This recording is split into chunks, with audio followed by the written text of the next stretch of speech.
मी महाराष्ट्राचा मावळा, देशाचा सेवक स्वप्नील विठ्ठलराव साळुंखे पाटील, राहणार पिंपळगाव, पुसद तालुक्यातला, MH 29. तर चालू काळात सब्जेक्ट असा होता, पाहू द्या आधार कार्ड, की असंच बसून होतो निवांत विचार करत. तर आजी आल्या आपल्याकडे. तर त्या आजीचं जन्म बघा कधीचं आहे, 1951. बोल मा, बरं आहे, चालते. हां बस हो. आशीर्वादान चांगलं होते एकमेकाच्या, नाही का? आशीर्वाद पाहिजे. ही आजी म्हणते की तुला आशीर्वाद देतो. कोणता आशीर्वाद देतात? नाही, पोरगच होईल झालं. सांग, पोरगी बी होईन, पोरगा बी होईल. समजा नातू आहे, काय आशीर्वाद देतो सांग.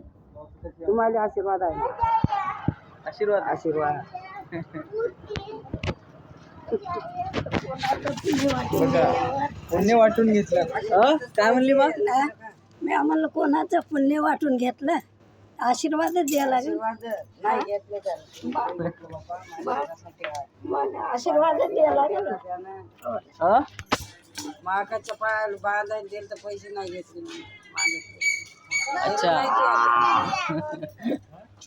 आशीर्वाद नाही द्यायला तुला आशीर्वादच आहे का?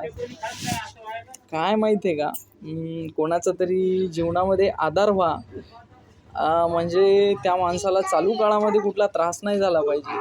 आता माझ्याकडे समजा एक जर मी म्हटलं तर 1951 म्हणजे आज 50 आणि हे 70, 75 आणि 74 वर्षाचं एक व्यक्ती बसून आहे. आणि त्या व्यक्तीला काय पाहिजे तर फक्त आधार पाहिजे. कारण की वय द्यायचं 74 आहे. आता ते कोणतंही काम करू शकत नाही ना, कोणतं काही करू शकत नाही का आजी? तर मी कोण्या स्वरूपाचा आधार देऊ शकतो? तर माझ्याकडे जे गोष्टी आहे मी त्याच गोष्टीचा त्यांना आधार देऊ शकतो.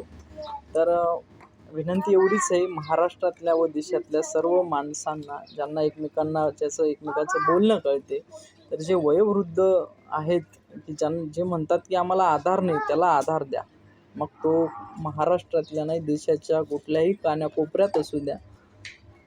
आधाराची गरज आहे प्रत्येक माणसाला, प्रत्येक वेळेला, प्रत्येक काळाला. तर कोण कधी